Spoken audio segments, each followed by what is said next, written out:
Wih, balik modal setahun, weh kita kaya raya, kita gila, langsung bagi-bagi waktu itu. Weh, gila balik modal 1 bulan, padahal kita lupa. Supplier belum bayar. Oke. Terus kan gaji kan belum bayar kan, karena kan kita juga yang kerja. Kita mau bikin usaha dulu anak muda nih. Kita harus gini, nggak boleh gini terus. Kita harus cari cara biar kita punya duit lah gitu. Kita nggak boleh cuma punya tampang doang tapi nggak punya uang lah gitu. Yeah.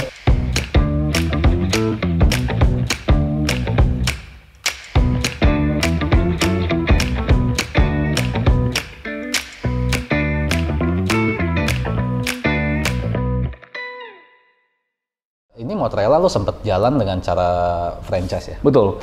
Jadi waktu itu kita tuh judulnya tuh semi franchise. Jadi kita emang franchise tuh hanya kekenalan. Jadi kayak my partner, ada kenalan, ada saudara juga, ada teman juga. Jadi kayak judulnya bingung gitu, franchise tapi nggak masalah judulnya gitu. Jadi dulu tuh kita own 50% dari total outlet. Jadi 50% kita own sendiri, 50% franchise. Cuma gini, kalau lu baru jalan di 2020 ya, say, benar-benar jalan ya, terus bisa capai hampir 40 outlet. Oke lah, let's say lu franchise setengahnya, tapi yang namanya jualan franchise kan juga nggak gampang ya. Lu sisa yang lu buka sendiri, lu dapat modal dari mana sih? Oke, jadi dulu itu Nayam yang sampai sekarang jadi pilarnya Motrela, itu dulu tuh baru zaman hype tuh jual franchise belum ada cabang pertama. Kan ada tuh yang ibaratnya belum ada data langsung jual kan. Nah dulu tuh iseng modal di Instastory. Di Instastory, ada konsep baru nih gitu. Kalau mau ini gitu. Tiba-tiba tuh nggak nyampe 2 minggu laku 10 outlet, 10 titik. Padahal tuh konsep belum ada. Oh oke. Jadi benar-benar belum test food. Benar-benar modal ide tuh ada yang gitu. Itu kenalan makanya. Kenalan, ada yang dari Burgusi juga, coba segala macam. Jadi makanya itu kita mulai di akhir 2019 itu Nayam langsung buka 10 outlet. Jadi gitu. Jadi dulu kita modal langsung buka 10 outlet. Baru deh anggapannya dari 10 outlet itu kan mostly franchise. Kita buka lagi 10. Jadi 10 sendiri, 10 franchise. Baru akhirnya nambah lah jadi 26, jadi 30-an, 36 di akhir 2020. Nah ini pengusaha kayak gini nih yang buka usaha modal bukan masalah nih. Enggak lah. Tapi mungkin itu kali ya, mungkin modal pengalaman juga. Mungkin kalau nggak ada experience di Burgusi, mungkin nggak ada yang percaya juga. Sama mungkin ya nabung-nabung ya kan, pakai tabungan lah. I see. Gua sempat dengar sih dari teman-teman kasih tahu gua, Motrela is doing very good. Thank you. Lu strategi lu apa sih supaya produk dari Motrela? Gua nggak tahu sih. Lu produk dalam Motrela tuh ada Nayam, terus ada kedua tuh ada Halo Ball, ada dulu ada Kopisi, ada Smoothie minuman, ada kita juga Fast Fit sama yang baru Myokja. Lu cara perkenalkan produk lu ke market dan make sure mereka mau repeat lagi, strategi yang lu pakai apa sih? Sebenarnya cuma 2 sih. Bagaimana Instagram itu penting, itu pasti karena zaman sekarang tuh mau gimana ya, kayak kita nggak punya fisik store kan, jadi mau nggak mau exposure kita cuma dari Instagram. Kedua paling bagaimana kita bisa dapat posisi di atas di online apps, which is Grab dan GoFood lah gitu. Udah jadi bagaimana orang tuh bisa lihat brand kita apa, dan kuncinya adalah produk kita harus bikin orang suka gitu, harus bikin orang coba, menarik dulu secara foto, itu penting banget. Kedua ya produknya enak, udah gitu doang sih, sesimpel itu. Dan menurut gue pribadi kok, zaman sekarang bisnis modelnya tuh lebih ke produk game. Mungkin 70% lah. Karena kita udah dibantu expose sama mereka, sama Grab dan GoFood. Jadi udah terbantu lah. Kalau dulu kan orang kalau mau beli makanan harus search kan. Sekarang tuh udah beda behaviornya. Gue klik promotion, gue klik banner, pokoknya yang paling atas, yang paling menarik gue beli. Gitu. Jadi bisa dibilang nih sekarang trennya makin produk game. Produk lo enak, udah pasti orang repeat. Produk lo enak, orang repeat, sales lo nambah, GMV lo naik, makin tinggi lah posisi lo. Gitu. Sekarang main kayak gitu. Makin gulung ya. Tapi lu sendiri kan dulu backgroundnya komunikasi. Kalau gitu produk siapa yang handle? Jadi ada dulu judulnya operational manager, sekarang jadi partner. Jadi emang dia ada background ops dan produk. Jadi kalau dari dulu emang nggak ada background food tuh nggak ada gitu. Jadi cuman modal kayaknya kalau toppingnya ini, komponennya carbsnya ini segala macam kayak oke deh. Oh ini warnanya cocok nih, teksturnya bisa ngebayangin bisa, cuman nggak bisa bikin lah gitu. Jadi dulu kalau Nayam ada kayak bayar orang buat test food di awal gitu, food consultant, tapi ke depannya ya my partner sih. Ada juga ya ternyata ya food consultant kayak gitu. Ada. Biasa tuh kayak mau bikin brand, 20 menu, masing-masing menu harganya berapa gitu. Gitu sih. Sih, menarik. Nah, dulu kan oke lah, mungkin yang namanya cloud kitchen tuh masih jarang. Ya. Sekarang kan udah mulai Banyak ya yang bikinnya.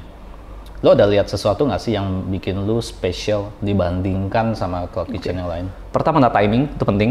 Semakin cepat mulai makin bagus. Karena ngerti nih, kayak jumlah rasio brand tuh harusnya berapa, jumlah staff, jumlah station harus dipisah digabung tuh, jadi tahu lah. Itu yang mungkin ya itu namanya waktu nggak bisa dibayar kan. Jadi emang orang ya nyoba baru tahu tuh kayak gitu. Kedua, in the end yang membedakan adalah brandnya sendiri. Jadi mau kita dapat capital, mau kita dapat cabangnya 100, tapi kalau brandnya nggak kuat, nggak bisa. Jadi dua, brand dan product game.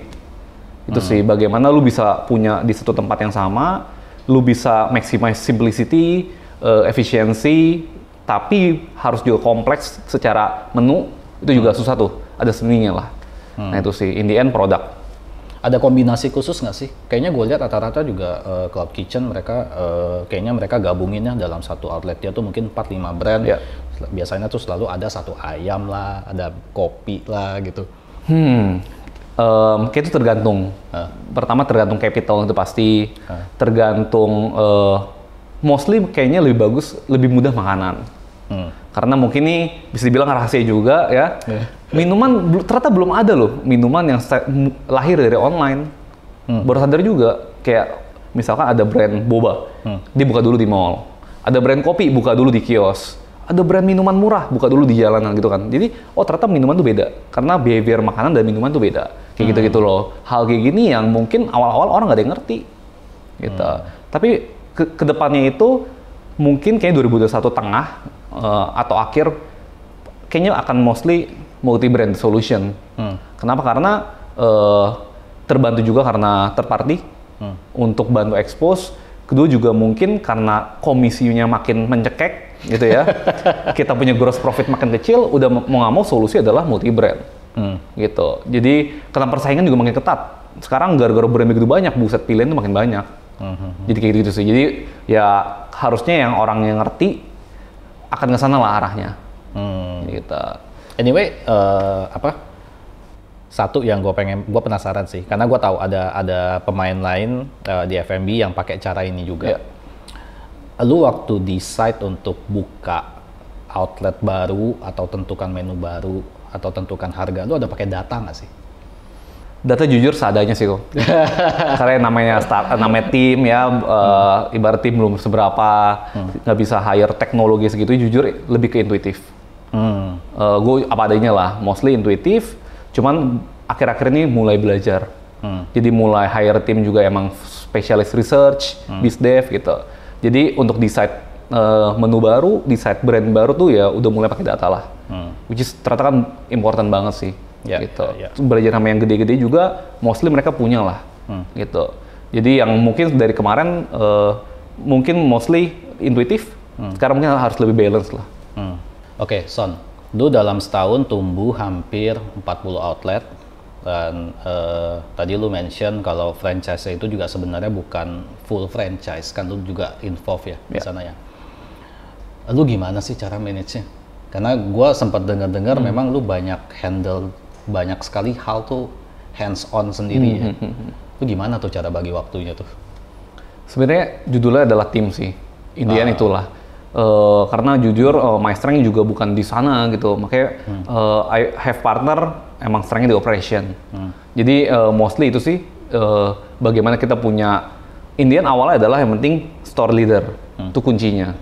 Kalau mereka nggak bisa ngelit timnya itu susah. Baru ke area, baru ke judulnya operational manager lah gitu.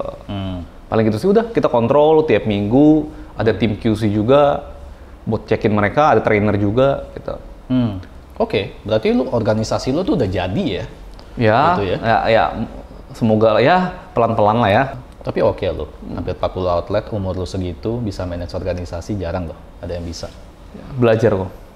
Terus menurut tuh market di Indonesia gimana? Masih cukup gede nggak? Karena gue lihat banyak sih appetite orang pengen masuk ke cloud kitchen. Gimana lu mau compete sama yang lain?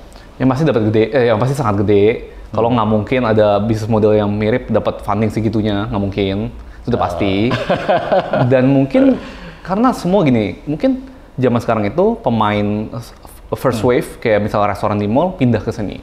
Mulailah mereka bikin division khusus online, bikin brand baru. Kayak kita yang emang udah lahir dari online, fokus banget di sini pasti. Karena lagi grow banget behavior-nya dan marketnya berkembang. Dan pemain baru pun, misalkan sekarang yang judulnya dulunya karya misalkan bekerja, sekarang juga bikin makanan, baik gampang banget kan.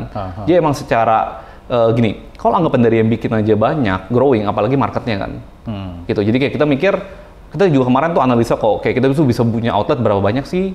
Oh kalau jenis brand yang healthy, kalau yang bukan tuh kayak gitu, oh ternyata gede lah. Gitu. Gede, dan kita kan nggak ada limitasi dari jumlah brand kan. Jadi kita ketika udah stuck di outlet pun, kita bisa bermain di brand gitu. Bisa multiplikasi di brand. Jadi emang gede lah namanya F&B sih. Terus gue perhatiin juga ada beberapa cloud kitchen yang mereka mulai bikin aplikasi sendiri tuh. Lu ada rencana ke sana juga nggak tuh? Harusnya, pasti. Karena itu jadi keharusan kayaknya kalau mau compete. Jadi ya on development juga. Cuma memang kalau kita itu in the end core bisnisnya itu brand. Jadi mungkin setahun ini, 6 bulan ini kita akan fokus lebih ke branding dan produknya dulu sih. Bagaimana kita bisa punya brand yang benar-benar orang suka, orang notice. Karena percuma kita mau punya 10 brand pun, tapi kalau 10-nya itu hanya top 5 di kategorinya. Kita mendingan punya 3-4 brand tapi top 2 lah di kategori masing-masing. Jadi menjadi kategori winner adalah goal kita. I see. Nah, kalau gitu, ketergantungan cloud kitchen itu kan lumayan gede ya ke aplikasi pemesanan makanan. Nah, itu kan ujung-ujungnya akhirnya kan balik ke customer yang pesan apakah jarak dia deket apa enggak kan sama tempat lo. Lu ada cara tertentu nggak sih untuk tentuin gue mau buka outlet cloud kitchen gue di mana lokasinya? Gue mesti pertimbangin apa aja sih kalau gue mau buka gitu? Pertama mungkin ada jarak radius berapa kilometer minimal. Jadi kalau ternyata kedekatan pun itu kanibal bisa dibilang. Jadi kayak pertama itu, kedua kita paling gampang tuh gini, kalau kita nggak punya akses ke data, paling gampang gini aja, kita buka saingan kita siapa, udah dibuka di mana, kita kayak keres sebelahnya gitu, itu paling gampang sih. Oh itu mah jadi kayak si minimarket yang ya kayak gitulah. Jadi kayak misalnya kita punya nasi ayam, yaudah nasi ayam yang paling nomor 1, yang paling mirip sama kita, bukanya cabang di mananya sih, gampang gitu, tinggal buka Grab, search brandnya apa, diklik, wah kelihatan tuh locationnya di mana, oh kita belum ada di sini nih, udah kelihatan gitu. Sesimpel itu sih kalau mau ini kan. Iya. Kita nggak perlu bayar harga berapa gitu. Ya, as long as it works ya. Iya benar. Kita namanya bootstrap kan harus efisien. Nah benar. Ya, terus dengan kondisi COVID kayak gini, lu kena impact gak sih? Pas di bulan Maret, inget banget kena. Jadi dulu itu lumayan sedih karena ayam tuh baru dapat traction di Januari, Februari. Boom, turun lagi. Orang lupa lah. Namanya kita brand baru, wih dapat ini, ya orang lupa semua, lumayan berat waktu itu di bulan Maret. Cuman kita rebounds di bulan Juni kayaknya, di bulan Mei langsung rebounds. Cepet ya? Lumayan cepat kayaknya karena kita online kan. Dan ternyata bahkan waktu itu kita track dari sales di bulan Juli sama udah normal, bagusan pas COVID waktu itu. Pas PSBB tuh jauh lebih bagus malahan. Oh karena mungkin orang emang banyak kan delivery. Gitu, kita nggak bisa ke mall, kita takut, nggak berani, udah. Mungkin waktu itu penyebabnya itu ini, orang tuh nggak ada yang berani ke mall, tapi salesnya kedampak kayaknya turun karena orang masak waktu itu. Jadi ternyata tuh kita analisa, oh ternyata behavior orang masak tinggi banget waktu itu tuh, zaman April Mei. Cuman kayaknya orang juga udah mulai boring dengan itu, makanya bulan Juni Juli tuh top sales kita lah waktu itu. Karena bulan Juni kita dapat data bagus, makanya kita mulai ekspansi di Juli. Kita mulai ngegas lagi tuh. Berarti mungkin waktu itu orang April Mei masak 2 bulan, gila gue capek juga masak, ya udah deh pesennya. Bener, ujungnya balik lagi capek lah gitu. Dulu gue juga masuk kayak itu kok, kayak coba masak, dulu setiap pagi sarapan, gitu, bosen gitu. Emang gak hobi kan, salah. Berarti sebenarnya lu lihat tuh lifestyle memang berubah ya. Kayak gue juga perhatiin sih, gue sendiri di rumah udah hampir nggak pernah masak sih. Kayaknya rata-rata orang udah kayak gitu ya. Online order lah ya. Iya. Udah paling cepet, harga lebih murah daripada kalau beli langsung. Ya kan, ongkir makin murah. Jadi kayak mungkin secara behavior atau secara itu udah diarahkan semua ke sana lah. In the end. Lu rencana ekspansi tahun ini, tahun depan kayak gimana? Lu mau nyari investor nggak sih sebenarnya kayak yang cloud kitchen yang lain? Kita kemarin brainstorming di akhir tahun 2020. Kita lihat apa yang kita punya, kita ke depan mau gimana, visi besar kita tuh mau gimana. Akhirnya bersyukur tuh per Januari kemarin jelas akhirnya. Apa sih yang kita mau, dan kayaknya untuk mencapai itu, mau nggak mau harus ke jalur investor.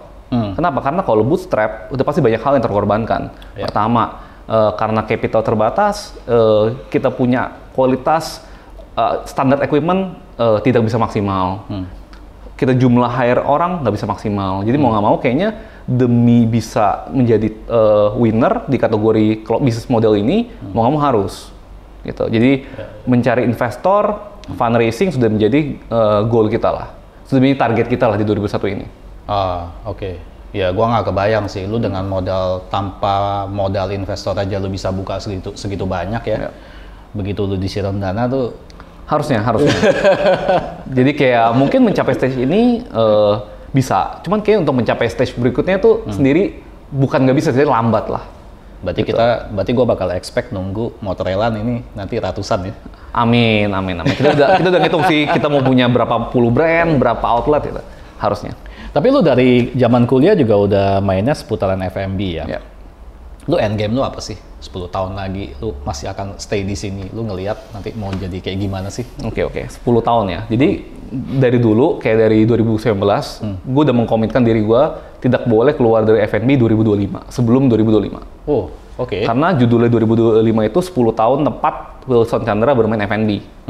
Jadi emang jujur selama ini, apa yang ada di buku dan papan tulis gue itu 2025. Bukan 2000 yang lain lah kita. Jadi sebelum gue mencapai plan itu, gue nggak mau exit dari kategori ini. Gitu, gue harus bikin company sebesar itu, which is F&B udah pasti. Karena strength gue dan network gue semua di sana, nah gue harus achieve itu dulu sih. Kalau Motra sendiri ya itu 2025 udah jelas tuh berapa brand, salesnya berapa gitu. Gila, segitu spesifiknya ya? Enggak juga. Alright. Nice, thank you banget Wilson. Gila nih, umur segini ambisinya sama target-targetnya Wilson segitu jelas. Jadi kalau sekarang kita di Indonesia kalau punya banyak anak muda kayak gini sih, kelihatannya entrepreneurship kita bakal berkembang bagus nih. Makanya konten kayak gini bagus kan. Ini memacu anak muda ini. Bagus. Oke, guys, demikian topik kita hari ini. Thank you banget ya buat Wilson yang udah nemenin kita di Bubur Ayam Talk. So, jangan lupa like, subscribe, dan tinggalkan komen kalau ada pertanyaan or in case ada ide untuk topik yang kita bisa bahas selanjutnya. So, keep it simple, keep it practical, and ciao.